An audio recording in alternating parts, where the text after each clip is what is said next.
Hai guys, welcome back to my YouTube channel. Jadi hari ini saya akan melanjutkan fitur yang lain yang ada di aplikasi Zoom. Jadi sebelumnya di video pertama yang ini, saya telah menjelaskan bagaimana atau basic dasar dari penggunaan aplikasi Zoom yang bisa kalian gunakan untuk online conference. Nah, di sini di video yang kedua, saya akan melanjutkan fitur-fitur lain yang ada di aplikasi Zoom yang bisa kalian gunakan selama kalian online conference. Yang pertama yang sering ditanyakan adalah tentang virtual background. Jadi untuk penggunaan virtual background, sekarang saya menggunakan device saya yaitu iPad. Jadi mungkin posisi akan berbeda dengan device kalian. Nanti tinggal kalian sesuaikan. Yang pertama klik more, kemudian pilih virtual background. Nah, di sini ada virtual background yang bisa kita gunakan atau yang tersedia, yang telah kalian simpan atau yang sudah saya simpan. Kemudian untuk mengganti virtual background, kalian tinggal klik tambah. Terus pilih gambar yang ingin kalian jadikan virtual background. Contohnya seperti ini. Kemudian klik done. Nah, di belakang saya sudah menjadi virtual background.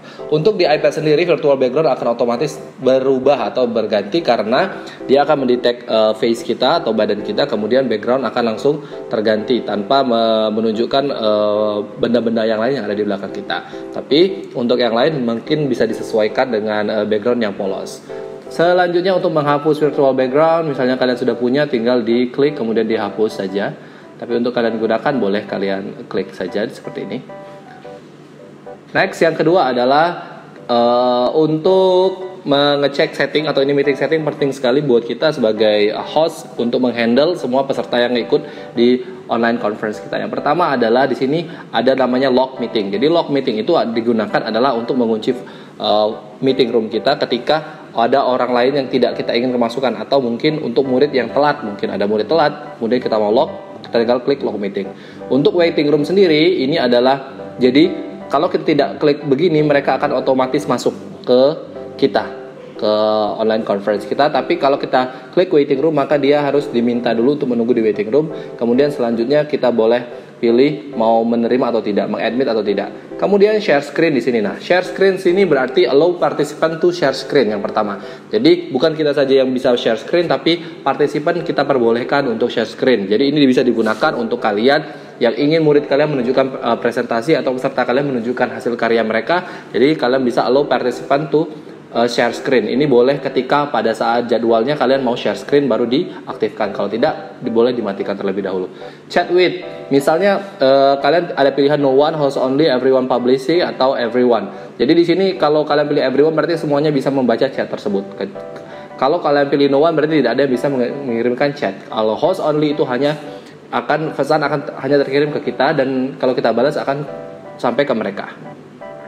Next, ada rename themselves, mereka bisa ganti nama. Unmute themselves, itu berarti mereka bisa unmute sendiri. Nah, kemudian host control, kita ada mute, kemudian always show meeting controls, dan lain-lain ini bisa kita gunakan. Kemudian yang penting lagi, biasanya kita menunjukkan presentasi, kita biasanya ada orang yang mencoret. Jadi kita biar tahu, atau mereka biar tidak mengikuti atau mencoret screen yang telah kita bagikan. Caranya adalah kita tinggal share screen. Misalnya kita mau pakai whiteboard. Nah, di sini whiteboard. Jadi ada juga orang tanya, di mana sih buat kirim whiteboard?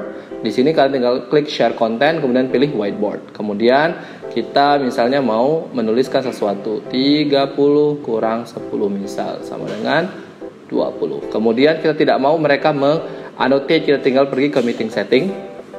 Kemudian di sini ada content share. Nah, di sini kita bisa annotate. Nah, kita matikan, jadi mereka tidak bisa mencoret. Tapi kalau kalian ingin mereka ikut, mereka annotate. Show name of annotators, itu berarti mereka akan menunjukkan siapa yang menggunakan atau mengisi coretan tersebut. Ini bisa kalian temukan di content share annotate ini ketika kalian sudah share screen. Kalau kalian belum share screen, dia tidak akan muncul.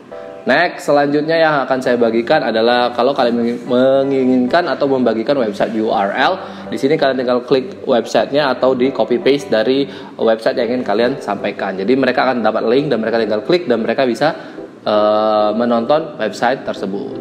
Next, selanjutnya adalah kalau di sini ada aplikasi tambahan, yaitu kalian bisa iCloud Drive. Jadi iCloud Drive atau Dropbox ini adalah file yang sudah kalian simpan di iCloud kalian sendiri dan bisa kalian gunakan sebagai sharing screen atau presentasi kalian. Nah, Selanjutnya adalah untuk mute dan unmute sendiri adalah semuanya kontrol ada di kalian. Kalian bisa pegang kontrol.